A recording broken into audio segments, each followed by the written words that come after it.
ডিমা হাছাওৰ উমৰাংচুত পুনৰ অঘটন সংঘটিত হৈছে। ডালমিয়া চিমেণ্ট ফেক্টৰীত শ্ৰমিকৰ অকাল মৃত্যু। নিৰ্মীয়মান ফেক্টৰীৰ বিল্ডিঙৰ পৰা পৰি মৃত্যু হয় শ্ৰমিকজনৰ।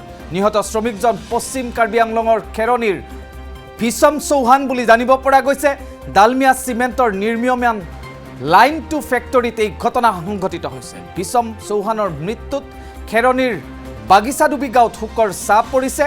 আৰু বিগত বৰ্ষৰ আগষ্ট মাহতো এটা টাৱাৰ ক্ৰেন খহি পৰি আহত হৈছিল কেইবাগৰাকীও শ্ৰমিক। আৰু সেই স্থানতে আজি এগৰাকী শ্ৰমিকে প্ৰাণ হেৰুৱাবলগীয়া হৈছে। পুনৰ জনাইছোঁ, ডিমা হাছাওৰ উমৰাংচুত পুনৰ অঘটন ঘটিছে।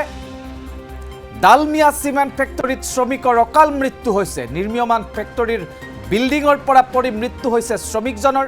নিহত শ্ৰমিকজন পশ্চিম কাৰ্বি আংলঙৰ খেৰণীৰ ভিষম চৌহান। ডালমিয়া চিমেণ্টৰ নিৰ্মীয়মান লাইন 2 ফেক্টৰীত এই ঘটনা সংঘটিত হৈছে। ভিষম চৌহানৰ মৃত্যুত খেৰণীৰ বাগিচাডুবি গাঁৱত পৰিছে শোকৰ ছাঁ। বিগত বৰ্ষৰ আগষ্ট মাহতো এটা টাৱাৰ ক্ৰেন খহি পৰি আহত হৈছিল কেইবাগৰাকীও শ্ৰমিক।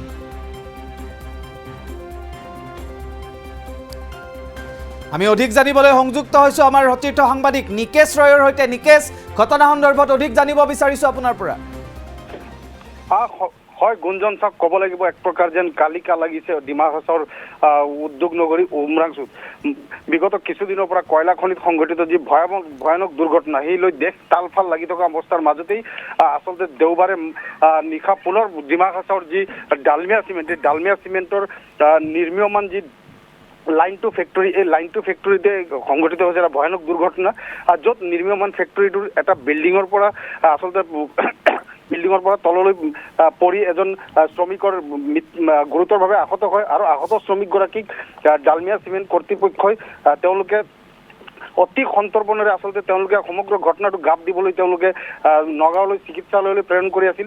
আৰু চিকিৎসালয় নাপাওঁতে আধা বাটতে ভিষম চৌহান নামৰ খেৰণীৰ এই শ্ৰমিকগৰাকীৰ মৃত্যু হয়। আৰু এই মৃত্যুৰ পিছতেই কিন্তু জোকাৰি গৈছে সমগ্ৰ ডালমিয়া চিমেণ্ট ফেক্টৰীৰ সমগ্ৰ অঞ্চল উমৰাংচু অঞ্চলটো। কিয়নো গুঞ্জন, এয়া কিন্তু প্ৰথম এনেধৰণৰ দুৰ্ঘটনা সংঘটিত হোৱা নাই ডালমিয়া চিমেণ্টত। আপুনি যদি চাই বিগত বহু বছৰৰ পৰাই আচলতে ডালমিয়া চিমেণ্টৰ ফেক্টৰীত এনেকুৱা ধৰণৰ ঘটনা সংঘটিত হৈয়ে আছে। কিন্তু তাৰ পিছতো কিন্তু ফেক্টৰী কৰ্তৃপক্ষই এই তাত থকা যিসকল কৰ্মৰত শ্ৰমিক, এই শ্ৰমিকসকলৰ সুৰক্ষাৰ দিশটোক তেওঁলোকে সদায় আওকাণ কৰি আহিছে। ডালমিয়া চিমেণ্ট ফেক্টৰীৰ বিৰুদ্ধে ইতিমধ্যে ND24তো পূৰ্বে বহুবাৰ আমি বাতৰি সম্প্ৰচাৰ কৰিছোঁ যে ডালমিয়া চিমেণ্ট ফেক্টৰীয়ে তাত কৰ্মৰত শ্ৰমিকসকলৰ সুৰক্ষাৰ দিশটোৱে হওক বা অথবা স্থানীয় জনগণৰ যিকোনো সুবিধাৰ বিষয়টোৱে হওক, তেওঁলোকে সদায় আওকাণ কৰি এই ডালমিয়া চিমেণ্ট ফেক্টৰীয়ে উমৰাংচুত তেওঁলোকে আচলতে অধিক মুনাফাৰ বাবে তেওঁলোকে এক প্ৰকাৰ লুণ্ঠন চলাই আহিছে। আৰু এনে লুণ্ঠনৰ মাজতেই শ্ৰমিকসকলৰ যিটো নিৰাপত্তাৰ বিষয়, এই দিশটোক তেওঁলোকে সদায় ওলাই কৰি আহিছে। যাৰ ফলত বাৰম্বাৰ আচলতে উমৰাংচুৰ চিমেণ্ট ফেক্টৰীত, ডালমিয়া ফেক্টৰীত এনেধৰণৰ ঘটনা সংঘটিত হৈ আহিছে।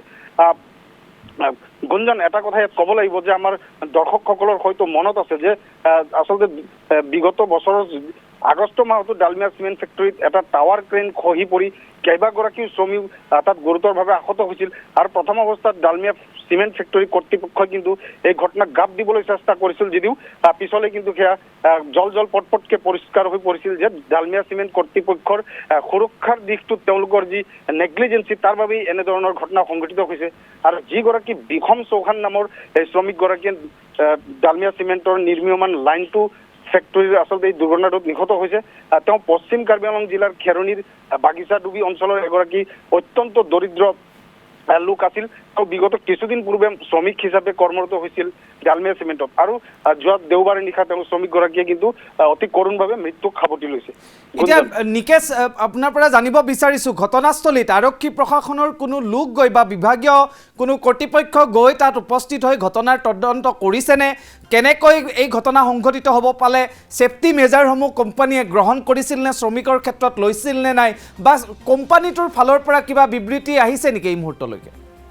আচ্ছা গুঞ্জন, আমি ইতিমধ্যে উল্লেখ কৰিছোঁ যে ডালমিয়া চিমেণ্ট ফেক্টৰীত আচলতে যিকোনো ধৰণৰ এনেকুৱা ধৰণৰ দুৰ্ঘটনা সংঘটিত হৈয়ে থাকে আৰু এই আটাইবোৰ দুৰ্ঘটনাই কিন্তু প্ৰথম অৱস্থাত ডালমিয়া চিমেণ্ট কৰ্তৃপক্ষই তেওঁলোকে গাপ দিয়াৰ চেষ্টা কৰি আহিছে আৰু এইবাৰো কিন্তু ইয়াৰ ব্যতিক্ৰম নহয়। আচলতে যোৱা দেওবাৰে নিশা সংঘটিত এই দুৰ্ঘটনাটোৰ সন্দৰ্ভত কিন্তু ডালমিয়া চিমেণ্ট কৰ্তৃপক্ষই এই মুহূৰ্তলৈকে তেওঁলোকে কোনো ধৰণৰ প্ৰতিক্ৰিয়া তেওঁলোকে ব্যক্ত কৰা নাই। ধন্যবাদ জ্ঞাপন কৰিছোঁ নিকেশ ৰয়।